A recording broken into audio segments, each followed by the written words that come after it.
What's going on, pipe people? The Pipe Hunter back at you for the second time today. I'm still trying to play catch up after working 11 straight days.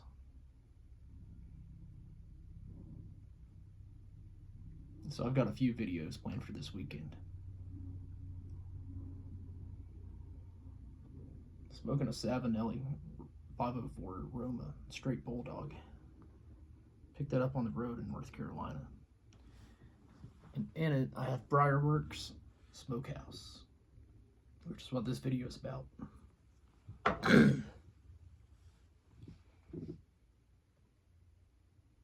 This isn't the newest blend on the market, but it's one of the last 2 or 3 released. And so I bought it. Wanted to do a review of it. I want to try to stay up to date on all the new releases from this point forward, because I usually pick them up anyways. So why not do a video on it? Well, this one was no different. Until I smoked it.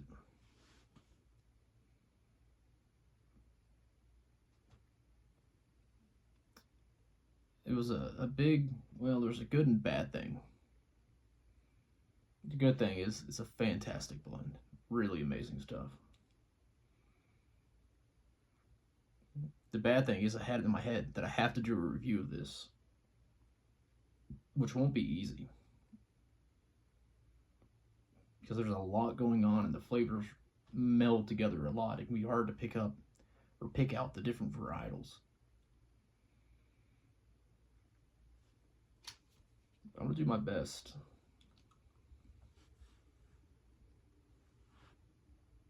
When you open up the jar, and yes, if you didn't know that, BriarWorks blends comes in mason jars, which is pretty cool. When you open up the jar, just like the name suggests, smokehouse, you're gonna smell smoke.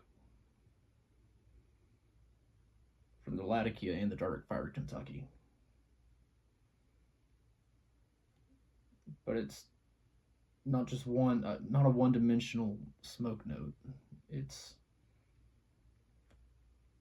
several different types of smoky aromas all at once. It's peaty, sweet and tangy. You get a sense of barbecue. It smells like Delta Kilo's front lawn in the summertime, which in the summertime is where you want to be.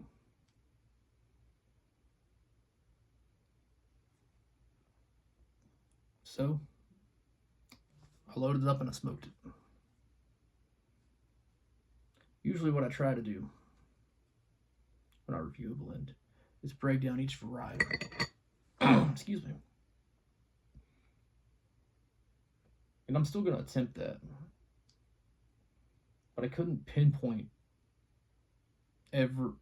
what varietal, how am I saying this?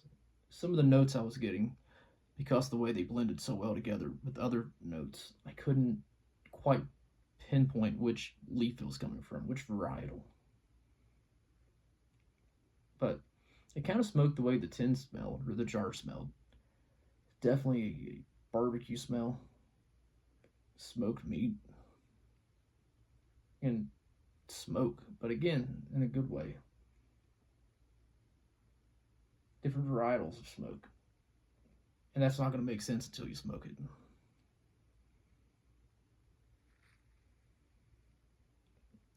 The Red Virginia in the blend is from 2019. And like most Red Virginia, it's sweet and tangy. And most Red Virginias offer a fruit note, which I did get a fruit note from this, but not the one I typically get. It's very light. Kind of got to go looking for it. But there's a hint of orange. I'm not going to get super specific whether it's the peel or the actual center that you eat, but it's something like orange, reminiscent of it. It's what it reminds me of. The U.S. grown Kentucky fire cured dark fired Kentucky. It's great. I'm a little biased. I'm a burley guy, anyways, and I love dark fired Kentucky.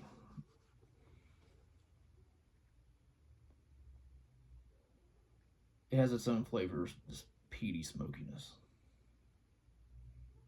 Kind of like seasoned meat, or smoked meat, I should say. And it had a bit of a woody note, which most dark fired Kentucky does. It was like a charred wood. Not the taste of a pipe burning, but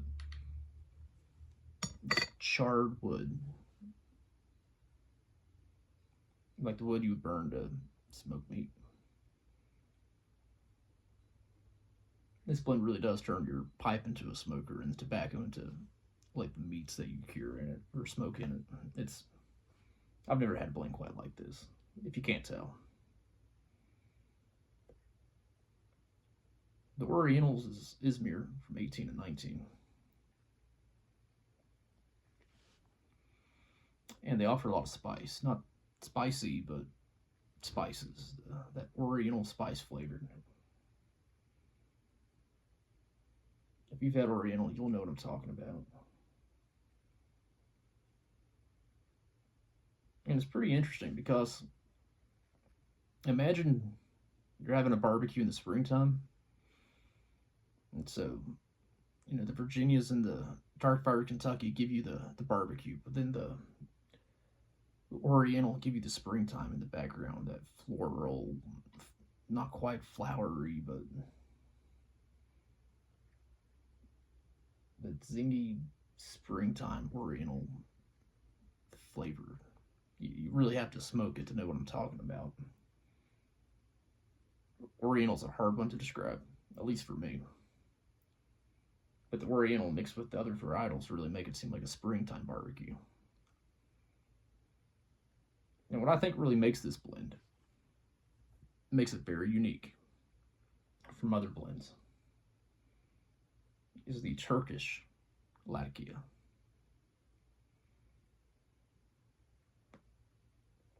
To me, the Turkish seemed a lot smoother and sweeter than the Cyprian varietal.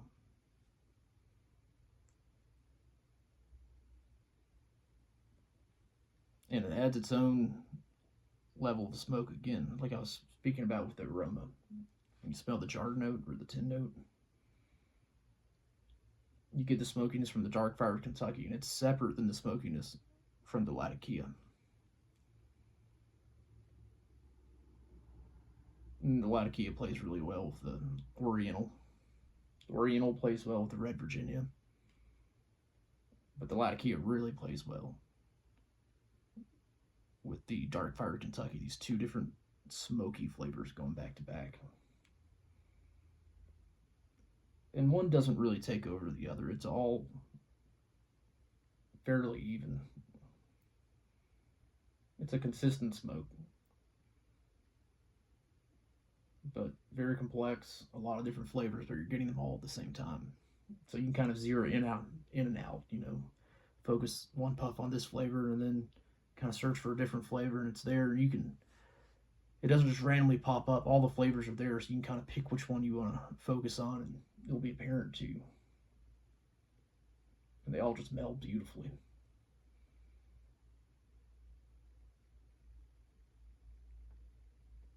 Now, it did come a little moist for me. I smoked it fresh out of the jar. It did okay. But for me, this one needed just a little bit of moisture. And I put some in a pipe pouch that I take at work. And after a few days, it had dried out a good bit. More than I like, but even dry, it smoked really good.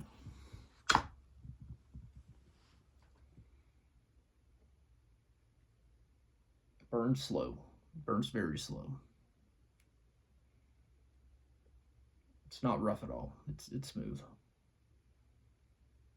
If you freight train it, you might get a little bit of a rough edge, but I think it's a fairly well-behaved blend.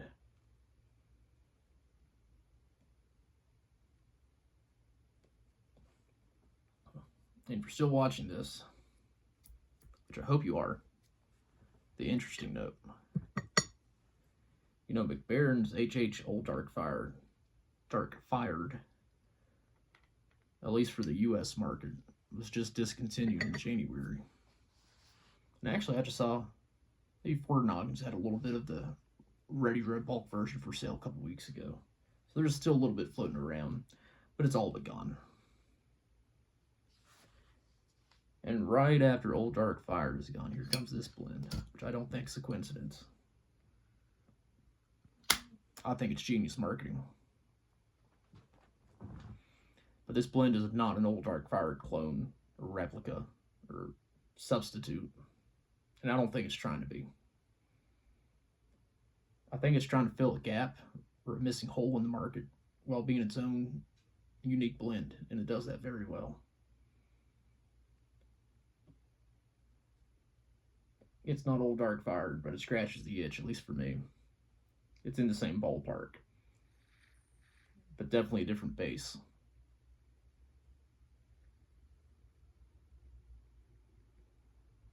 There's been some amazing blends released this year. The Beast, Ellipsis Flake, or Ellipses Flake, I don't know how you say it. And now Smokehouse. I thought for sure that the Beast was going to be my blend of the year.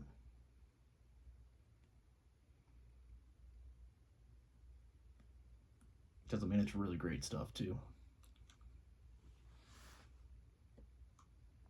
I knew it was early on in the year, but after a few bowls, it just took me somewhere that another blend has never taken me, as far as the experience and just flavor.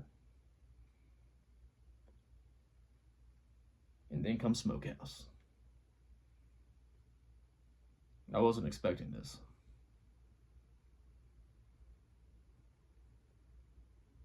It's going to be tough between the two. It's going to be a tie.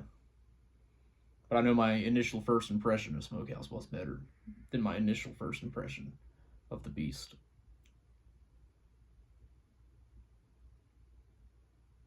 But there's a lot of year left in this year.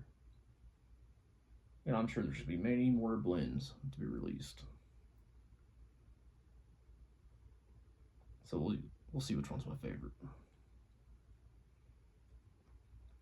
But that's my attempt to review BriarWorks Smokehouse. It was a tough one. It was fun. It was rewarding to do because I really had to focus in and kind of test myself.